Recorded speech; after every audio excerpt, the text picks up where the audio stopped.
Hello, kamusta tayo? Ah, ano na ngayon, ano? Marami na mga celebration na kasi ano na ngayon, September, tapos October, November, December, January, February. Marami nagbe-birthday, no? Saka kinakasal. Ano pa ba? Mga anniversary, ganon. So, mga imbitado ba kayo? Nagpupunta ba kayo sa mga ganon? Hindi naman masama magpunta, no? Pero dapat yung damit natin tama dun sa occasion. Diba? Dapat tama dun sa occasion. Kasi kung, alam mo, in-invite ka sa kasal, tapos dapat yung damit mo tama dun sa kasal. Hindi yung, dapat yung bonggahan mo, yung sakto lang. Yung sakto lang yung dadamitin natin, ano, yung presentable. Ha? Kasi pag hindi presentable ang damit natin, syempre, yung host, yung nang imbita sa'yo, mapapahiya yun. No? Tapos pag napaya siya, yung nagbabayad naman ng venue, nagbabayad ng celebration, magtataka naman yun. Ba't ganun gato? Gusto ko sa party ko, tapos bakit may ganun na invited na hindi maganda yung damit? Diba? Ganun din si Almighty Father. Diba? Sa parable of the wedding, yung ikakasal, diba? Invite ng mga tao. Tapos kung ano yung damit dapat na nasusuot, yung angkop sa occasion. Okay? Di ba may dumating na isang lalaki na hindi nakadamit na pang-occasion na yon? Anong ginawa ni doon sa parable na yon? Di ba pinalabas? So tayo dapat bilang mga Kristiyano, nakadamit tayo. Damit na bigay ni Almighty Father. Ano yung damit na yon? Yung damit ng pagiging isang follower ni Christ. Kasi ito yung topic natin ngayon, ano? Nasaan na ba tayo? Nasa 2 Corinthians chapter 5 na tayo. Kasi yung tunay na damit naman talaga natin, hindi naman itong katawan natin na nakikita natin. Ito yung katawan natin dito sa lupa. Iba naman yung katawan natin pag kinuha tayo ni Almighty Father. Kasi itong katawan natin, ito nabubulok to. Hindi to perfect. Kasi nga nagkaroon na tayo ng kasalanan. Hindi lang yung mga ninuno natin nagkasala, pati tayo rin, no? Kaya wala natin isisi sa mga ninuno natin. Kung tayo nga nagkakasala, isisisi pa natin, hindi, ninuno ko kasi may kasalanan. Ngayon pa lang, kung sinisisi mo yung ibang mga tao, nagkakasala ka na kasi hindi mo ina-accept yung, yung responsibility mo na pagiging isang mabuting yung example na wag magbibintang or wag yung hindi mo tinatanggap yung kasalanan mo. Umpisa natin Verse 1. For we know that if the earthly tent we live in is destroyed, we have a building from God, an eternal house in heaven, not built by human hands. For we know that if our earthly tent we live in is destroyed. So kung na-destroy na itong katawan natin, syempre, tumatanda tayo, no? Nagkakasakit, nasusugatan tayo.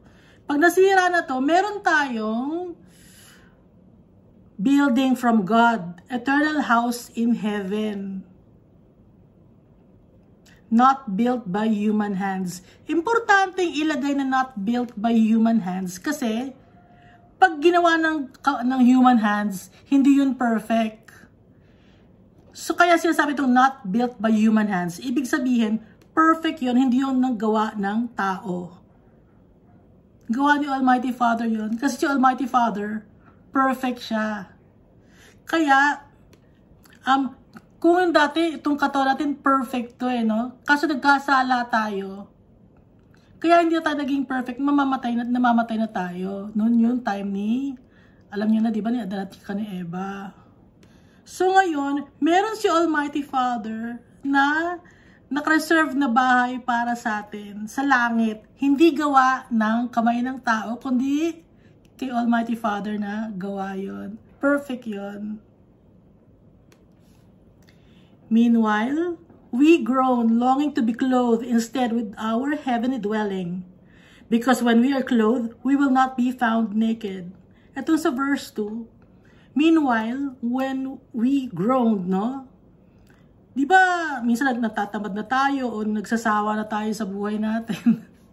Hindi, aminin natin. Di ba minsan nakakasawa na ang daming problema sa buhay natin na experience, mga trials and temptations, parang kailan kaya matatapos ang problema na to? Yun to, nakalagay, meanwhile we groan. No? Kailan matatapos? Longing to be clothed instead with our heavenly dwelling. Kailan matatapos to? Kailan kaya tayo magkakaroon ng peace of mind? Kailan kaya magkakaroon ng peace sa mundo na to? Yun, ito yun. Ha? Kasi inhangad na natin na magkaroon tayo na hindi tayo magkakasakit, ganon. Ayaw na natin magkasakit. Gusto na natin masaya tayo, wala nang problema. Ito yung verse 2. Because kasi, kung naka-clothe na tayo, hindi na tayo magiging shameful, hindi tayo magiging kahiya-hiya. Ito, sa verse 3, because when we are clothed, we will not be found shameful. Ayaw na nating maging kahiya-hiya. Kaya gusto nating magkaroon na ng nasa heavenly dwelling na tayo. Kasi, pag nasa heaven na tayo, hindi na tayo mahihiya, hindi na tayo nakakahiya. Dahil, ang kasama natin doon, si Jesus Christ, yung Almighty Father, at iba pang mga followers ni Christ. For while we are in this tent, we groan and are burdened because we do not wish to be unclothed, but to be clothed instead with our heavenly dwelling, so that what is mortal may be swallowed up by life. Tent ang tawag dito sa katawan na to kasi hindi siya permanente. Di ba yung tent, temporary lang yon. Kaya ang tawag sa katawan natin, tent to, okay? Tent lang siya. Pero yung tunay na bahay natin, hindi yung tent, yung home natin, nasa langit, dun yung permanent na tayo. Yun yung heavenly dwelling natin. Naghahangad tayo na mawala na yung trials and temptations and sufferings, yung pagkakasakit, yung mga namamatay, ayaw na natin yun. Kaya, ibig sabihin nun, naghahangad tayo ng heavenly dwelling na. At yung heavenly dwelling na yun, makukuha lang natin yun kay Almighty Father kung susunod tayo sa sinasabi niya. Dito sa Old Testament, makikita natin doon si Almighty Father tsaka yung mga prophecy about kay Jesus Christ. Dito sa New Testament, makikita natin dito si Jesus Christ na itinataas niya ang pangalan ni Almighty Father. So sila ang bida, gaya ng sabi ko dati, sila ang bida, hindi tayo. Kaya tayo naghahangad kasi sila lang ang makakapagbigay sa atin ng peace of mind at saka ng kapahingahan, ng everlasting life. Sila lang makakapagpabigay sa atin nun. Yung ibang mga tao, kahit naghahangad sila ng ganong mga bagay, na everlasting life, hindi sila tatanda, kung hindi sila magtitiwala kay Jesus Christ, hindi nila makukuha yon. Pero since follower tayo ni Christ, kasi pang follower ni Christ ito nasa New Testament, pang follower ni Christ lahat ito kasi sinulat to ni Paul, ni Peter para sa mga followers of Christ. Kahit di ba sa Book of Revelation, para sa mga followers ni Christ yun.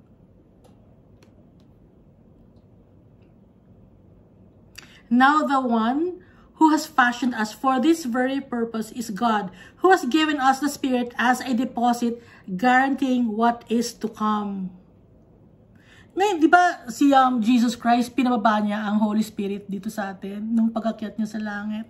Yung Holy Spirit, since follower tayo ni Christ, nasa atin ang Holy Spirit. Yung Holy Spirit ngayon yung guarantee, yung deposit.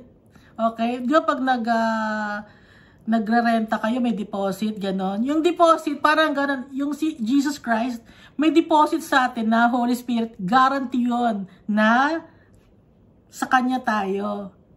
Kaya dapat hindi natin malose ang Holy Spirit. Paano natin hindi mawawala ang Holy Spirit? Sundin natin si Jesus Christ at si Almighty Father. Kaya lang tayo makakalapit kay Almighty Father dahil kay Jesus Christ. Hindi tayo pwedeng dumirekta kay Almighty Father. Alam niyo ba yon? Kasi sa Old Testament, para makalapit kay Almighty Father, kailangan may alay, di ba? Ngayon, dito sa New Testament, ang alay, si Jesus Christ. Kaya makakalapit na ngayon tayo kay Almighty Father. Hindi ka makakalapit kay Almighty Father kung hindi ka naniniwala kay Jesus Christ. Importante si Jesus Christ kasi yung sabi ng iba, tao lang si Jesus Christ. Oo, tao siya. Pero Diyos din siya. Prophet din siya, high priest natin siya, siya yung perfect sacrifice, siya yung Lamb of God na nagtatanggal ng kasalanan ng mga tao. Di ba sa Old Testament, magsasacrifice ka ng lamb or kaya ng goat or sheep para matanggal ang kasalanan, no? Para hindi na mamatay, para walang parusa. Ngayon, dito sa New Testament, dumating na si Jesus Christ, hindi na tayo mapaparusahan kasi si Jesus Christ na yung Lamb of God, siya na yung sacrifice. Kaya hindi na tayo mapaparusahan basta magtitiwala tayo kay Jesus Christ. Kasi si Jesus Christ nga, ang bridge natin kay Almighty Father. Hindi tayo matatanggap ni Almighty Father pag hindi tayo naniniwala kay Jesus Christ.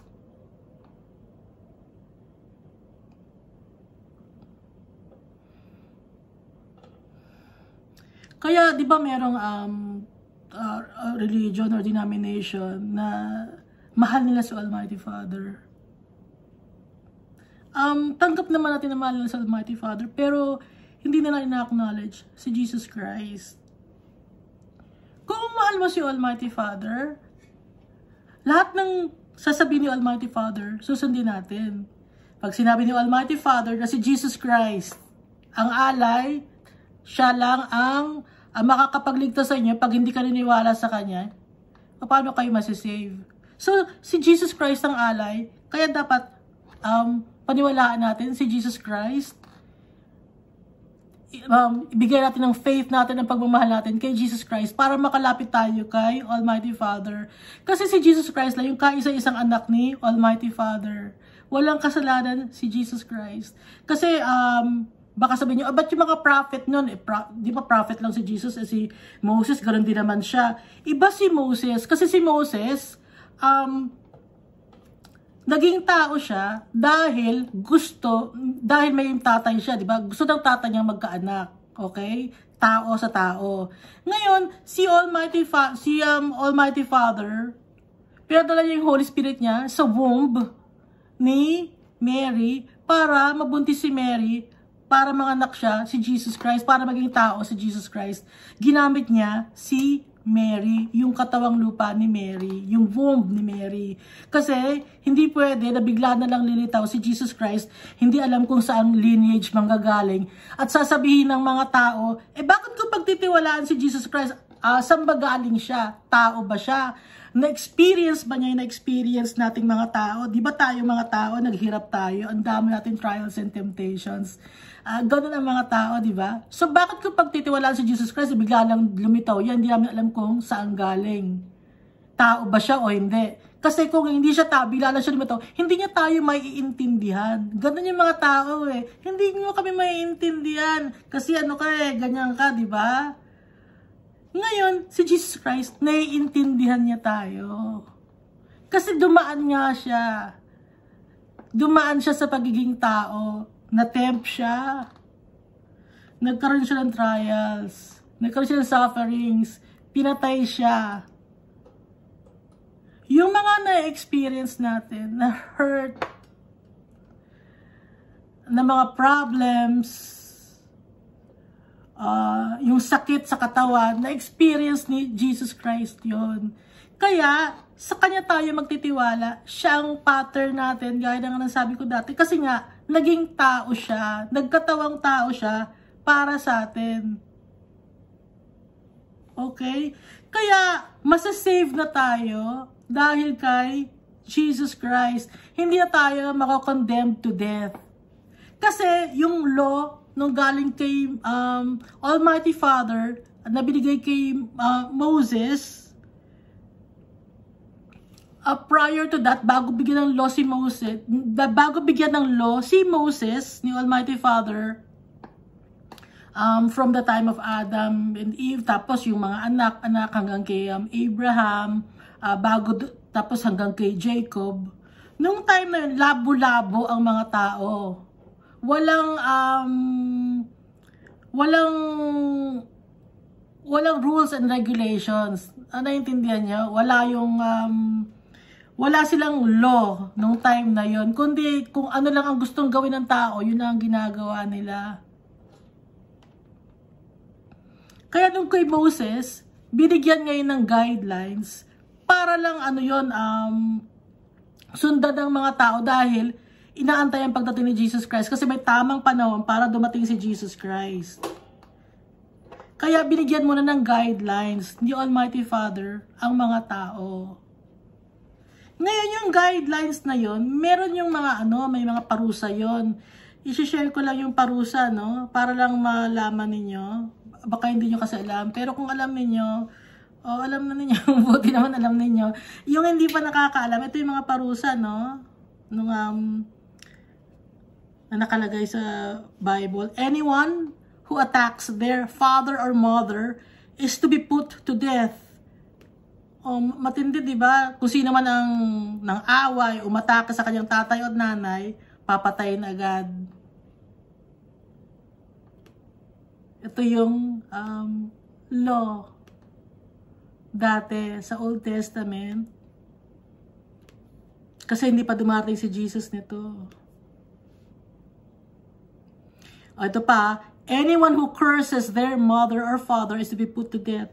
Susumpain mo lang yung magulang mo, papatayin ka na. Yun ang parusa.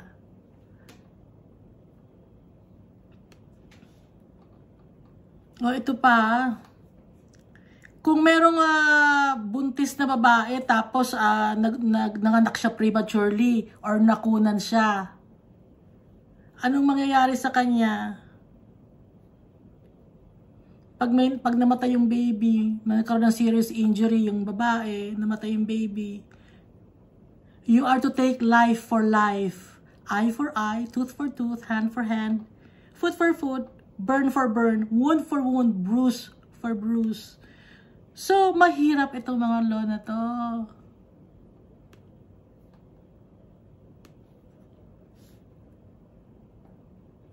Mahirap itong mga law na to. Kaya nang dumating si Jesus Christ,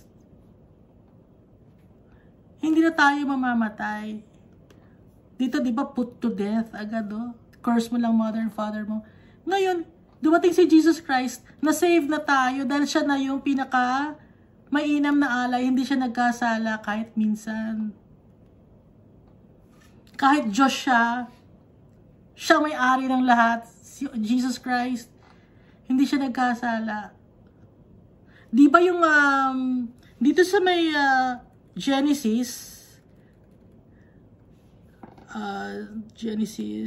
nag-asawa yung mga son of God sa mga babae. Nagkasala yon, mga angels na nagkasala. Naging asawa nila yung mga babae. Nandito sa Genesis yon, Genesis chapter 7 ba yun? Nagkasala yung mga angels, no? Baka kasi sabihin nyo, ay, bakit kayo mga angels hindi naman nagkakasala? Talagang paggaling sa langit, hindi nagkakasala. Nagkakasala? Kasi nga, meron tayong freedom to do what we want to do. Pero, hindi yon magiging reason para gawin mo dahil nga makakasakit ka ng tao. At yung si Almighty Father, Ayaw niya ng mga maduduming bagay, maduduming mga gawain. Si Jesus, napanatili niya ang sarili niya na blameless.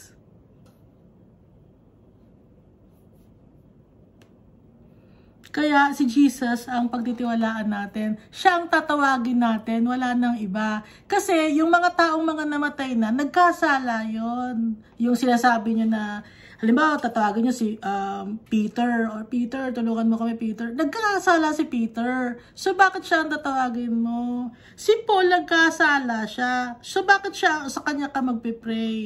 Si Mary Magdalene nagkasala siya, di ba? Kahit pinatawad na sila, bakit ka sa kanya magpe-pray? Nagkasala sila. So, sino lang ang hindi nagkasala?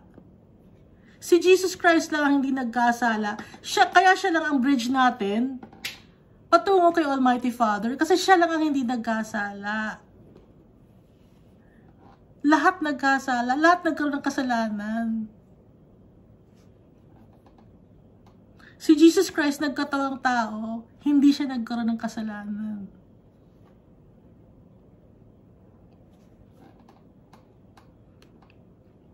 Kahit tinempt siya, diba, ng devil, hindi siya nagkaroon ng kasalanan.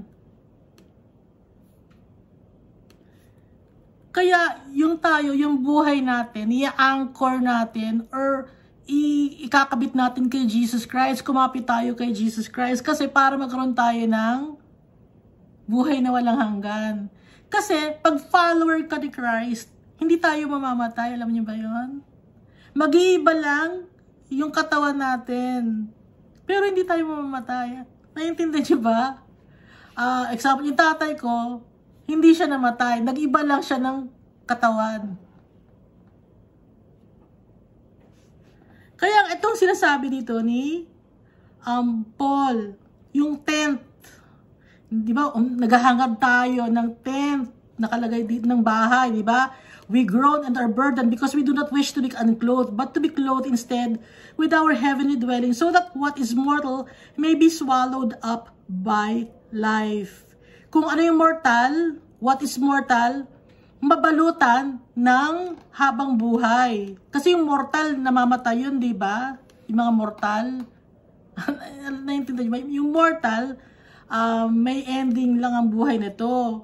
Pero swallowed up by life. Yung swallowed up by life, ano to, buhay na walang hanggan to. Kay Jesus natin, kay Jesus tayo magtitiwala, sa Kanya tayo magkakaroon ng faith. Siya ang dadasalan natin at si Almighty Father.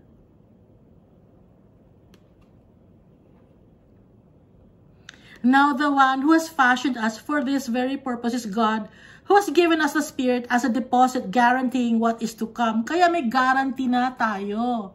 Hindi na tayo matatakot. Walang guarantee. May guarantee tayo. Yung Holy Spirit nasa atin.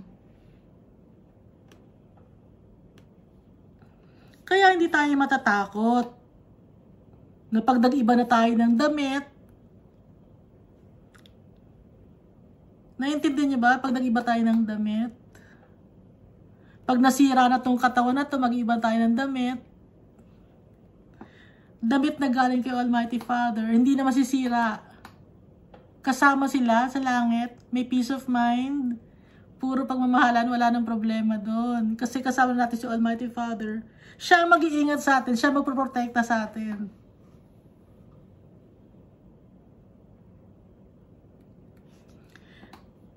Basta magtiwala tayo kay Jesus Christ. At tuloy natin. Therefore, we are always confident and know that as long as we are at home in the body, we are away from the Lord. Pag nandito tayo kasi sa katawan na to, malayo tayo kay Almighty Father kasi nagkakasala nga itong katawan natin eh. Pero dapat, we have to live by faith, not by sight. Kahit alam natin na yung katawan natin nasisira, magkaroon tayo ng pananampalataya kay Almighty Father.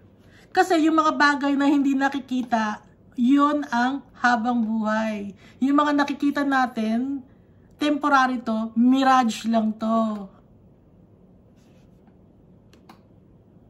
Di ba nakikita natin nasisira, nabubulok? O di ba, Maya-maya, andyan lang. Tapos, after some time, wala na, sira na, nanakaw na. So, temporary lang yun. So, yung mga bagay na hindi natin nakikita, yun ang habang buhay. Kaya dapat meron tayong faith.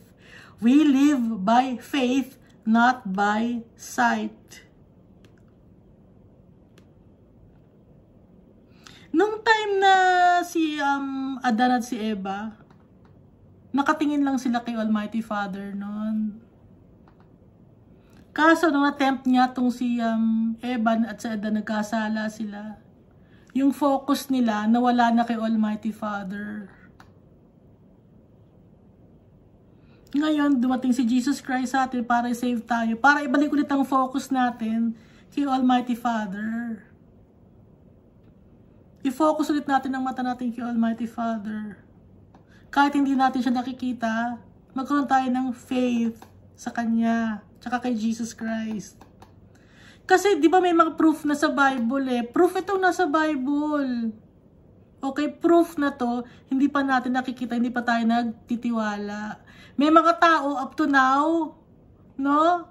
Nababago ang buhay nila. Proof yun. Nabuhay si Jesus Christ, buhay si Almighty Father. Up to now, nagbabago sila ng buhay ng tao. Na kahit hindi natin nakikita, nararamdaman natin, alam ng puso natin, dahil yung puso natin, kaisa ng puso ni Jesus Christ siya ni Almighty Father.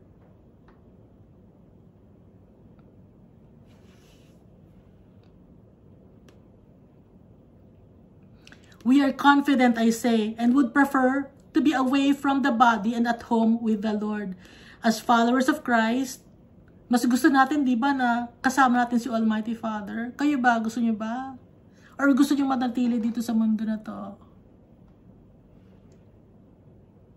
Pag nanatili kayo sa mundo na to, hindi matatapos ang mga paghihirap, ang temptation, ang trials, ang expectation ng tao sa iyo, hindi matatapos yun. Walang kapahingahan dito sa mundong ito. Makikita natin yung kapahingahan yun kay Almighty Father tsaka kay Jesus Christ, kasama sila sa langit. Pero hindi ko pa sinasabi na ngayon na kayo magpunta ng langit. Wala akong sinasabing ganon. Kundi, magkaroon tayo ng faith, okay? Magkaroon tayo ng faith kay Almighty Father tsaka kay Jesus Christ. Pero habang nandito pa tayo sa lupa, hindi pa tayo nag-iiba ng damit, mamuhay tayo ayon sa gusto ni Almighty Father tsaka ni Jesus Christ. Para makuha natin yung promise na eternal life in heaven.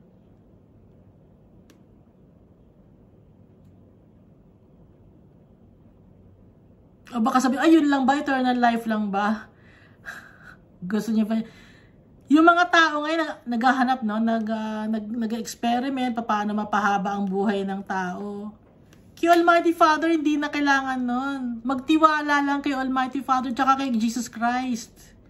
Hanggang ngayon nagkakagulo pa rin ng mga tao, yung mga scientists, kung paano mapahaba ang buhay ng tao, kung anong gamot ang ilalagay, kung ano tawag doon, gagawing yellow ba ang tao para pag after 10 years ito lang, ganon. Para hindi dumanda ang tao kung ano nang ginagawa sa sarili. Hindi na kailangan nun kung kay Jesus Christ tsaka kay Almighty Father tayo magtitiwala.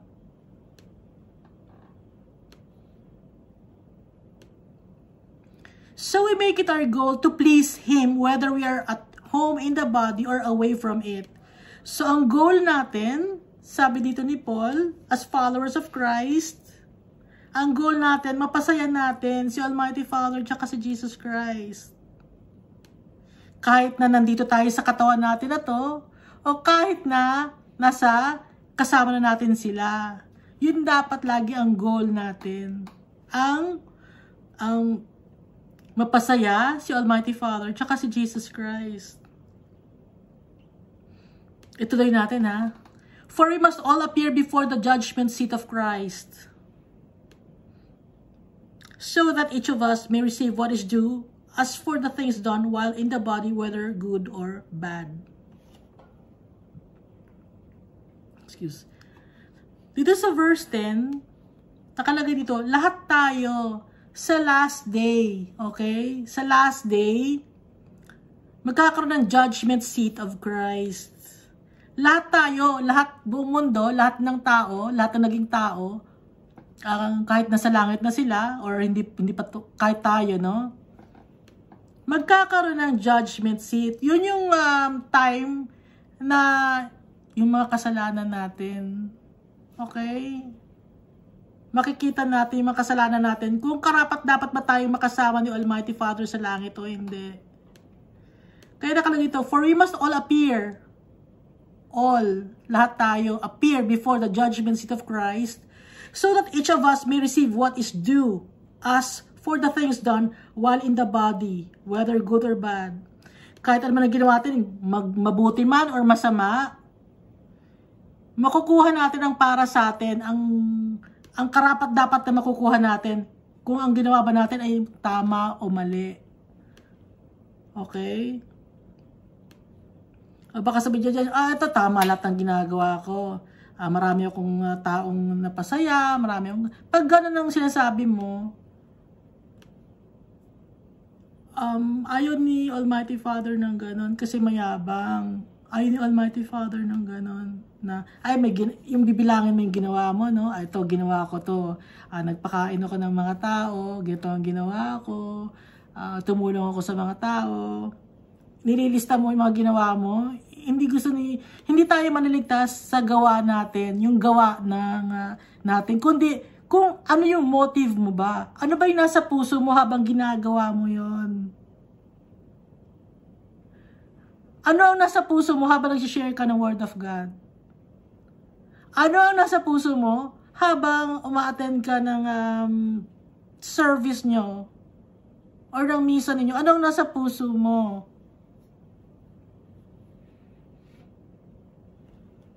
Oo, tama yung ginagawa mo, no? Pero yung hindi tayo masasave na kung ano ang ginawa natin eh.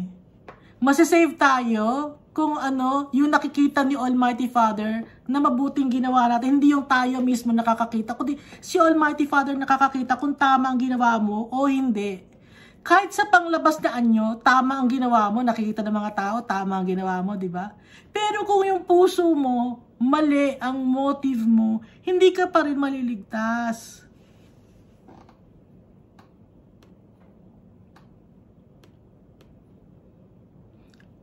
Kaya hindi tayo masasave ng mga gawa natin. Masasave tayo kung ano yung nasa puso natin, yung totoong nasa puso natin.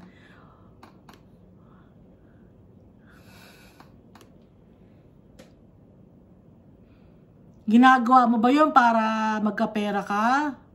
Nag-share ka ba ng Word of God para magkapera ka, para sumikat ka? Kahit tama yung ginagawa mo, nag-share ka ng Word of God, pero yung motive mo, so hindi rin. Alam ni Almighty Father lahat yon. Wala nakakaligtas kay Almighty Father. Tsaka kay Jesus Christ.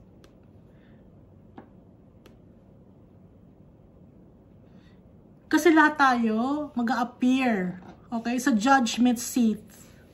Si Christ doon, i-judge niya tayo. Sa ngayon, wala pang judgment, kaya hindi tayo dapat mag-judge ng ibang tao sa labas. Pero yung mga kasama natin sa loob ng fellow Christians natin, pwede nating pagsabihan. Okay? Kaya gusto natin na sundin si Jesus Christ siya kasi Almighty Father kasi para makasama natin sila sa langit. Na pag nasira na yung tent natin na to, itong katawan natin na to, mapapalitan na to ng katawan na hindi na masisira, hindi na mabubulok, hindi na magkakasakit. Kaya hindi tayo mamamatay as followers of Christ. Ito lang natin Since then, we know what it is to fear the Lord. We try to persuade others. What we are is plain to God. And I hope it is also plain to your conscience. Nakalagay sa verse 11. Alam natin kung paano katakutan si Almighty Father. Kaya nga tayo, nag-share tayo ng Word of God. Dahil mahal natin si Almighty Father. Kasi sinasabi natin sa ibang tao kung anong dapat gawin. Kasi alam niyo ba, may mga ibang tao na nagagalit. Ba't ka nag-share ng word of God? Ini-invade mo yung privacy namin, ano ba ka ba, ganyan. Ayaw nila. Kasi nga, yung mga taong ganon, meron silang pinagtatakban na kasalanan na hindi nila matanggap, okay? Kasalanan yon, pero ayaw nilang i-give up, kaya nire-reject nila si Jesus Christ at si Almighty Father, kasi may mga kasalanan silang gusto nilang gawin. Sinusunod nila yung sarili nila.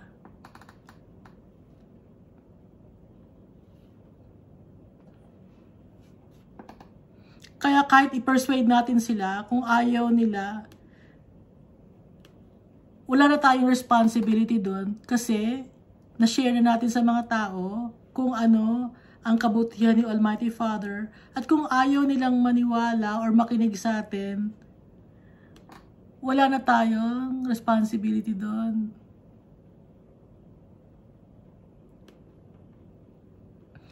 Kaya natin sinishare ang Word of God, kasi gusto natin na yung mga kapatid din natin malaman yung katotohanan. Gusto natin na makasama rin natin sila kasama ni Jesus Christ sa langit. Kasi mahal natin sila. Pero kung ayaw nila, hindi natin sila mapipilit.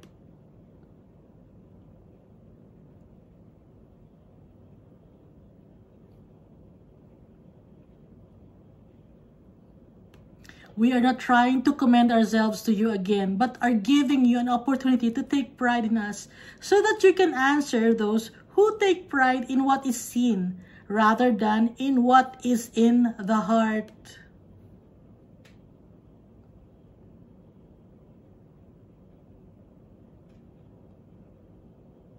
Kaya nga tayo, may mga tao na ayaw nilang maniwala sa faith in God and faith in Christ. Ayaw nila yon. Pero nandito tayo, sabi ni Paul, para makita ng mga tao na buhay si Jesus Christ sa pamamagitan ng ipapamuhay natin kung ano yung mga turo ni Jesus Christ, para maniwala yung mga tao na buhay si Jesus Christ sa atin. Kasi yung iba, mga tao, may mga Christian kasi na nagsasabi na Christian sila, pero yung pamumuhay nila, hindi nakikita sa kanila si Jesus Christ.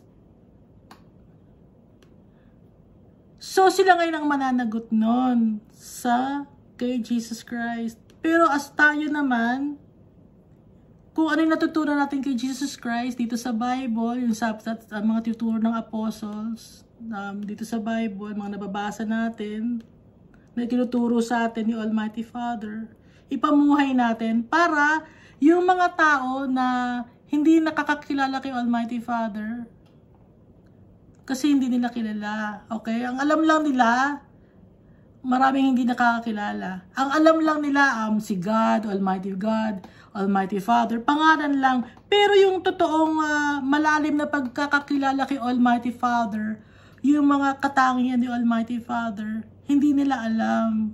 Ang alam lang nila, si Almighty Father, galit. Yun ang alam nila, galit. Laging galit si Almighty Father. Yun ang alam nila. Kaya galit din sila. Hindi nila alam, si Almighty Father, napakabuti. Hindi nila kilala. Kaya dapat tayo, dahil mahal natin si Almighty Father, i-share natin sa mga tao yung kabutihan ni Almighty Father at saka ni Jesus Christ. Kasi hindi kilala ng mga ibang mga tao. Kaya ang ginagawa ng ibang mga tao, tumatawag ngayon sila ng ibang pangalan, halimbawa yung mga ancestors nila, para sila ma-save o para mabagyan sila ng blessings.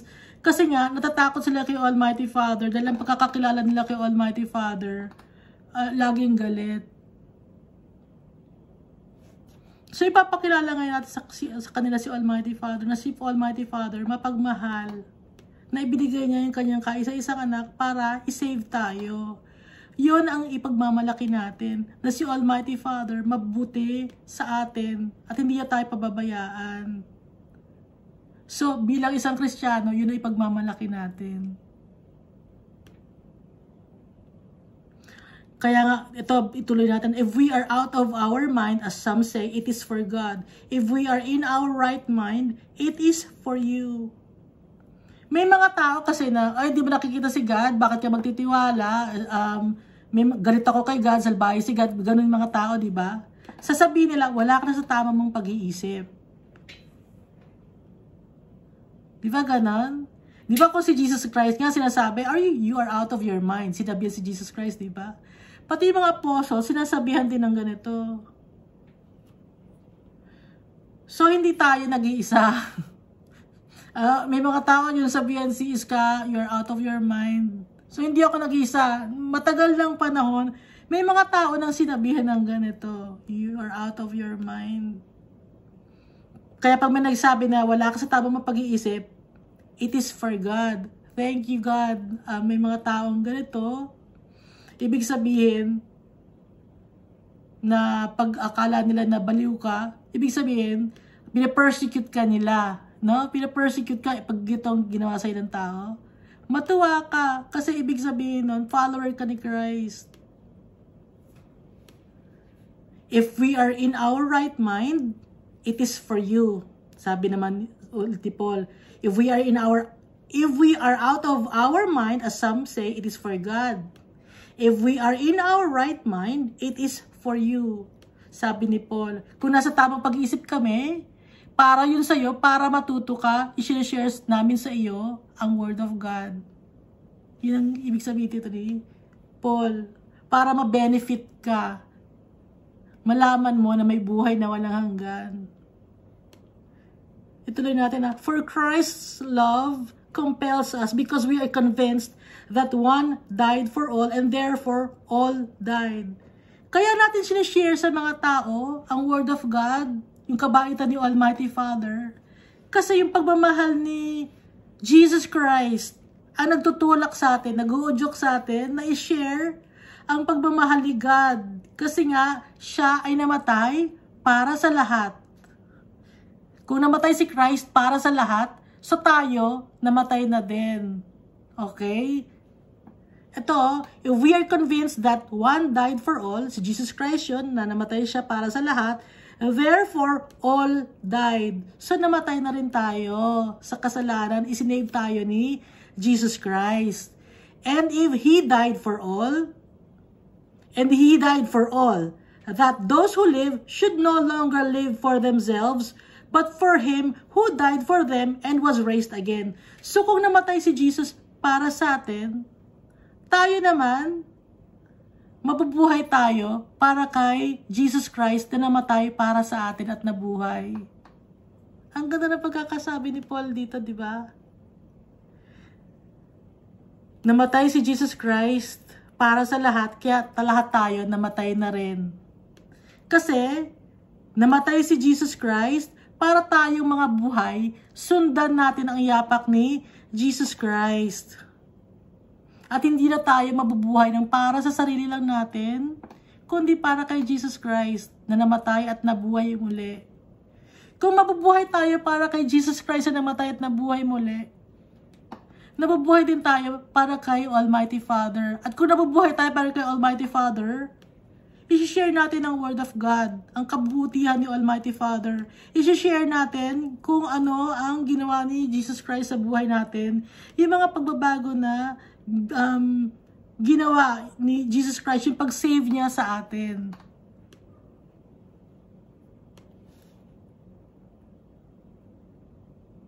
Ang bait ni Jesus Christ, no? Pwede namang hindi niya gawin yun eh. Pero kung hindi gagawin ni Jesus Christ yun, hindi tayo masisave.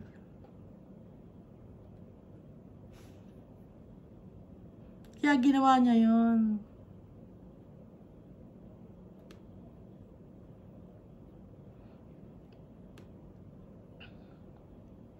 So from now on, we regard no one from a worldly point of view. So ngayon hindi tayo mag-isip ng puro sa kamunduhan lang na to, sa mundong ito. Iba na ang isip natin. Hindi lang tayo mabubuhay para sa mundong ito, kundi mabubuhay tayo kay Jesus Christ. Hindi na tayo nakafocus sa mundo na to. Dahil follower tayo ni Christ. Kayo ba nakafocus pa kayo sa mundo na to?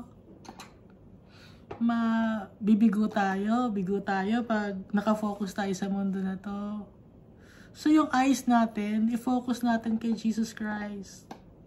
Tsaka kay Almighty Father. So kaya dapat magtitiwala tayo kay Jesus Christ. Magtitiwala tayo kay Almighty Father at kay Jesus Christ. Dapat laging kasali si Jesus Christ. Hindi pwedeng hindi kasali si Jesus Christ.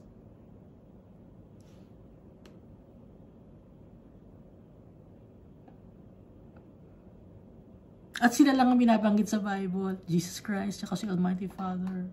Sila lang ang binabanggit. May mga binabanggit man na tao dito, mga tagapaglingkod ni Almighty Father yon, at mga nagkasala yon at napatawad. Pero hindi natin sila dapat dasalan. Inuulit-ulit ko.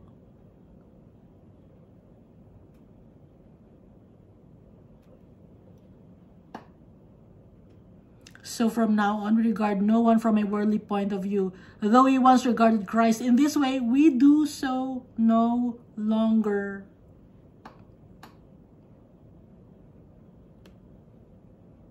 Therefore, if anyone is in Christ, the new creation has come. The old is gone, the new is here. So, bilang followers of Christ, bago na tayo. Yung dati nating pamumuhay na hindi in line sa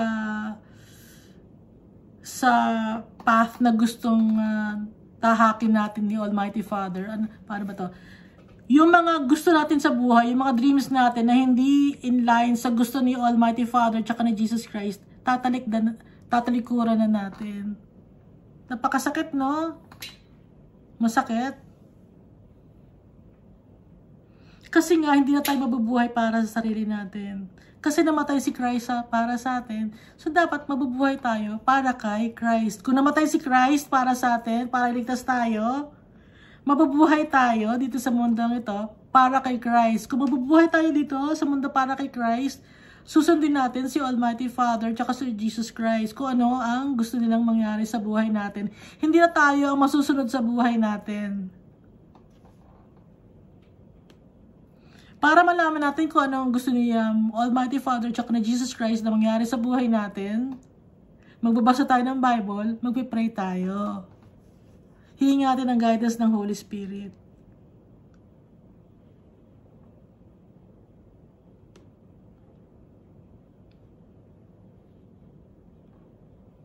I-search nyo yung pangalang Robbie Manalastas ba yun? Or Kunoy Manalastas. Search nyo. Nakakatuwa siya. Dati siyang nagdadamit babae. Sumasali siya sa pageant. Pero ngayon, in-embrace na niya yung kanyang real gender. Nagpagupit na siya ng buhok, nag-share na siya ng Word of God. Binago ni Almighty Father at ni Jesus Christ siya. Kaya i-search nyo, Kunoy Manalastas or Robbie Manalastas.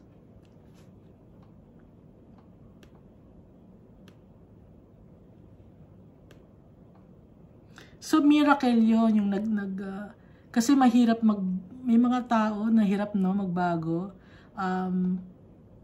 Pero kung talagang tinawag ka ni Almighty Father at sumunod ka kay Almighty Father tsaka kay Jesus Christ, hindi mo na i-focus yung sarili mo. Hindi mo na i-focus yung mata mo sa sarili mo kung ano yung gusto mong gawin sa buhay mo.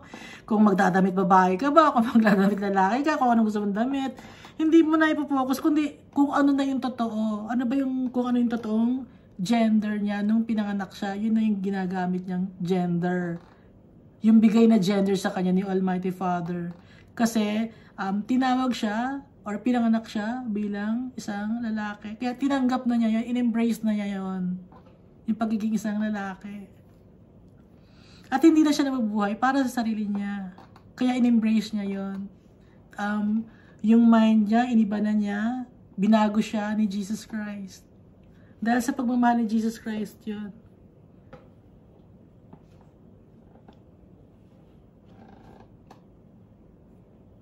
Ilalagay ko yung pangalan dito sa pag-post ko. All this is from God who reconciled us to Himself through Christ and gave us the mystery of reconciliation. Di ba, si Almighty Father, nagtago na siya sa atin, di ba? Doon sa Old Testament, nagpapakita lang siya kay Moses. Tapos, after nung kay Moses, nagtampo na si Almighty Father. Pero, hindi niya pa rin mapigil yung sarili niya sa pagmamahal niya sa atin. Nagpapadala pa rin siya ng mga prophets, ng mga tao, na tutulong sa atin. Kaya ngayon, nung si Jesus Christ na yung dumating, binigyan ni Jesus Christ yung buhay niya, na-reconcile na tayo, nagkaroon tayo ng reconciliation kay Almighty Father. Hindi na natin kailangan pa magpatay ng mga hayop. Once and for all, si Jesus Christ na binigay niya yung sarili niya para sa atin. Para mabago tayo, para makasama natin sila sa langit. Yun lang ang magiging way para makasama sila sa langit. Ang magtiwala kay Jesus Christ. Si Jesus Christ lang, walang iba.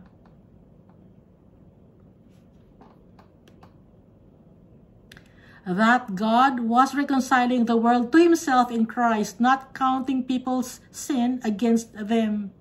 And He has committed to us the message of reconciliation. Hindi nagalit si Almighty Father sa atin. Not counting people's sins against them. Because of Christ, na-reconcile na tayo kay Almighty Father. Kaya si Jesus Christ, ang bridge natin kay Almighty Father. At dahil natutuwa si Almighty Father kay Jesus Christ, itinaas niya ngayon ang pangalan ni Jesus Christ. Pero si Jesus Christ, hindi niya sasabihin na God siya. Kasi nirerespeto niya si Almighty Father. Kasi may narinig ako, di ba inuulit ko lang, may narinig ako sa YouTube, bakit hindi siya sabi ni Jesus Christ na God siya? Bakit sasabihin niya si Jesus Christ hindi naman siya God? Hindi sasabihin ni Jesus Christ na God siya. Kasi nga, nirerespeto niya si Almighty Father. Ikaw ba, halimbawa, anak ka, no? Tapos tatay mo, may-ari ng pinakamalaking ari-arian. Sasabihin mo ba, alam mo, pag-aari ko tong mga to. Mayabang ka kung gano'n ka. Ibang klaseng anak ka kung sasabihin mo, pag-aari ko to. Kung gano'n sasabihin mo, tatay ko may-ari nito. Di ba gano'n? Tatay ko, bumili na to, tatay ko ang nagpagawa ng ganon, tatay ko. Hindi mo sasabihin na ako nagpagawa niyan kasi kung sinabi mo ikaw, sinungaling ka, hindi naman ikaw, tatay mo naman talaga eh. So kaya natutuwa si Almighty Father kay Jesus Christ. Kasi mababang loob si Jesus Christ. Hindi niya sasabihin na Diyos siya. Kasi nga, nirerespeto niya si Almighty Father.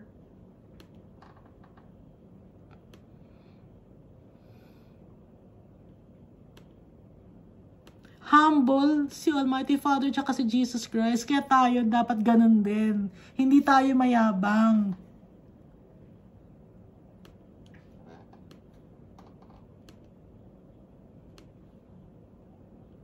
Marami akong nakita mga followers ni Christ. Followers ba talaga? Ba't mayayabang? Sana wag mayabang. Pag nagyayabang ka, yung motive mo, ulit kahit follower ni Christ, ulitin ko, kahit follower ka ni Christ, yung motive mo, makikita ni Almighty Father yon.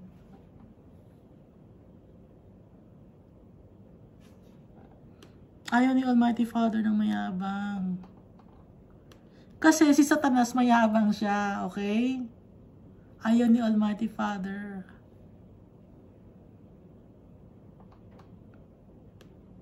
Ayaw ni Almighty Father sinungaling kasi si Satanas sinungaling. Naintindihan niyo ba yon?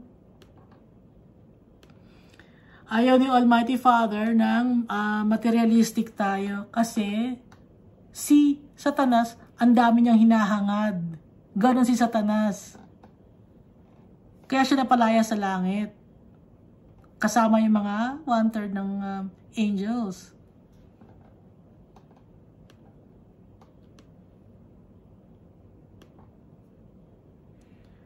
Ituloy natin na we are therefore Christ's ambassadors, as though God were making his appeal through us. We implore you on Christ's behalf, be reconciled to God. God made him who had no sin to be sin for us, so that in him we might become the righteousness of God. So ngayon tayo ngayon, isinent tayo, na pinadala tayo para maging ambassador ni Christ dito sa mundo. Tagapagsalita, i-share natin sa mga tao ang kabutihan ni Jesus Christ at ni Almighty Father. Na lahat ng mga, sabihin natin sa mga tao na dumating na si Jesus Christ, hindi na tayo mamamatay. Isabihin natin sa mga tao yon. Ngayon yung mga tao hindi na naniniwala, di ba? Na hindi na paano hindi mamamatay? Hindi sila naniniwala, di ba? May mga ganong tao. I-explain natin ngayon na kaya hindi tayo mamamatay kasi magbabago lang tayo. Mag-iba lang tayo ng damit. Dito sa, ipakita nyo to. Itong chapter 5. Magbabago lang tayo ng damit. Kasi alam ko naman na lahat naman ng tao takot mamatay. Di ba? Pero dumating na si Jesus Christ, hindi na tayo dapat matakot. Kasi si Jesus Christ namatay siya eh. Pero nabuhay siya.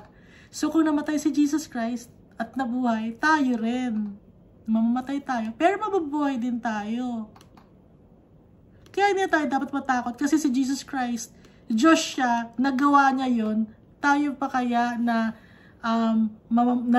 mababang gawa lang sa lupa na hindi natin susundin si Jesus Christ sa example niya.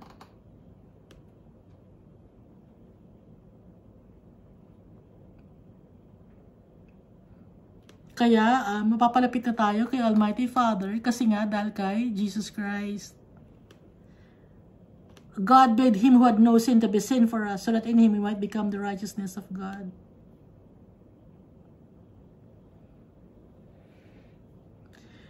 Si Christ, never siya nagkaroon ng kasalanan. Pero, naipanganak siya rito sa lupa, nakasama niya ang mga taong makakasalanan. Nagaya natin. Nakasalamuha niya. Pero hindi siya nagkasala. Kaya nga, God made him who had no sin to be sin. Para sa atin yun. Kaya siya bumaba dito sa lupa. Para maging tama tayo sa paningin ni Almighty Father. Kasi nga, si Jesus Christ yung the best sacrifice, Lamb of God. Si Jesus Christ. Alam niyo ba yung di ba natandaan niyo yung babae na dinudugo na humawak sa damit ni Jesus Christ? Di ba dinudugo yung babae doon, walang tigil ang dugo? Ilang years yon na dinudugo siya. Sa Old Testament, pag ang babae dinudugo o kaya yung dugo man lang, madumi yon. So yung symbolic yon, kaya isinulat sa Bible yon, na hinawakan si Jesus Christ ng isang babaeng dinudugo. Kasi sa Old Testament, pag hinawakan ka ng isang babaeng dinudugo, ibig sabihin, madumi ka na. Okay? Madumi ka. Si Jesus Christ, nahawakan ng isang babaeng may dugo. Napagaling niya yung babaeng may nung dinudugo.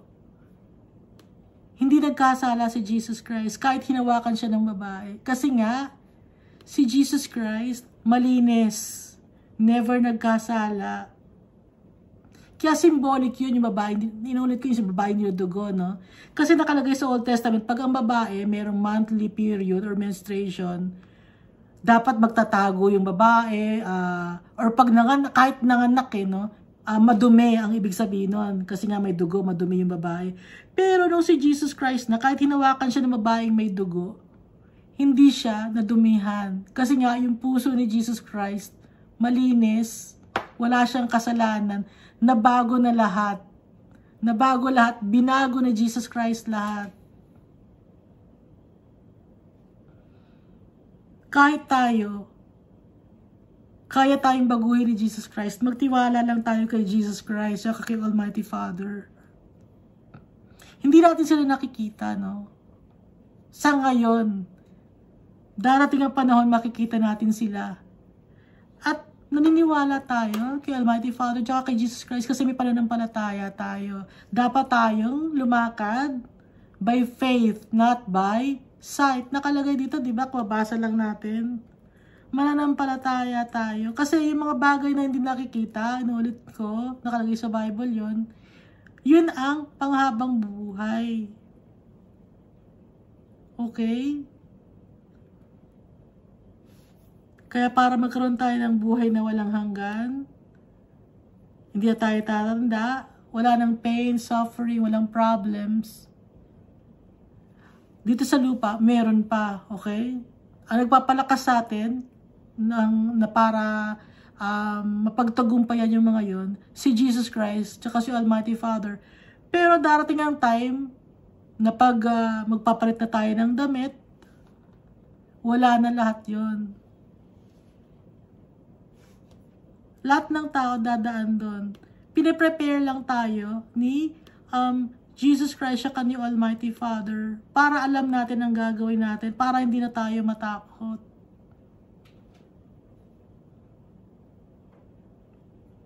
Kaya sinasabi sinashare din sa atin ni Paul, para hindi na tayo matakot. Itong share ni Paul na to, guided to by the Holy Spirit. Kaya alam ni Paul to, tinuturuan siya ni Almighty Father sa mga isusulat niya. At nagtitiwala tayo kay Almighty Father at kay Jesus Christ, kaya nagtitiwala tayo sa Bible. Kasi up to now, nagkakaroon ng milagro. Hindi lang ng iba nakikita kung ano yung mga milagro dahil nakasara. Yung mga mata nila, may veil pa rin, pati puso nila, gaya na napag-usapan natin sa past chapters itong 2 Corinthians. May veil pa rin, kaya hindi nila makita. Pero tayo, bilang followers ni Christ, kahit hindi natin nakikita, pero spiritual eyes natin, nakikita yon. Alam natin, alam ng puso natin yon. Bukas na yung puso natin, bukas na yung mata natin. Si Jesus Christ at si Almighty Father, dun lang ang tingin natin. Hindi na tayo titingin sa iba. Kung ano ang plano ni Almighty Father sa buhay natin, yun ang masusunod para hindi tayo mapahamak. Si Adan at si Eva, napahamak sila kasi nga, tinanggal nila yung mata nila kay Almighty Father. Tayo, dahil kay Jesus Christ, ibinabalik ni Jesus Christ yung mata natin, pinafocus ni Jesus Christ ang mata natin ulit kay Almighty Father, at hindi na sa atin nagagalit si Almighty Father. Tanggap tayo ni Almighty Father, magtitiwala lang tayo kay Jesus Christ, siya lang ang tatawagin natin dahil si Jesus Christ lang ang Savior, one and only Savior. Thank you sa pakikinig. Nagpapasalamat ako kay Almighty Father sa mga blessings na ibinibigay niya sa akin sa araw-araw. Hindi niya ako pinapabayaan at alam ko hindi niya rin kayo pinapabayaan. Salamat sa pagpipray niyo sa akin.